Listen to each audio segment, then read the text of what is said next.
اوچتوي زما بچی هم څوک نه اخلي.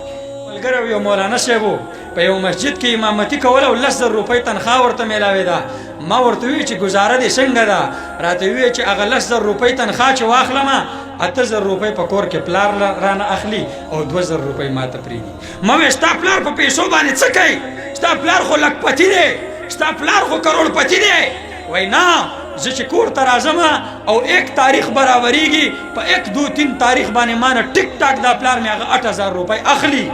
زما نور رونه جاب کوي، نوکریانې کوي، هغوی کور کې پیسې ورکوي، د هغې د ښځې خلک قدر کوي. زما ښځې ته خلک په سپک نظر نه کوي. زما بل ورور چې هغه پیسې ګټي، زما مور هم د هغې د ښځې قدر کوي، زما پلار هم قدر کوي. زما د هغې ورور بچي زما مور هم اوچتوي په غېږه کې، زما پلار یې هم اوچتوي، زما بچی هم څوک نه اخلي. اولې خبره دا ده چې د بابا دومره لویه کوتاهي ده چې بچی ولا الله عالم ورکړه. د علم نه بعد د بابا د بچي سره دا رویه ده چې 8,000 روپۍ ورته په جیب کې نه پرېږدي. د عالم د ښځې سره امتیازي سلوک دی، د عالم د بچي سره امتیازي سلوک دی. او دغه شان د ورور هم غورځولی دی، عالم پلار هم غورځولی دی، مور هم غورځولی دی او معاشرې هم غورځولی دی. دا د علماو څخه ډېره لویه بې وفایي ده.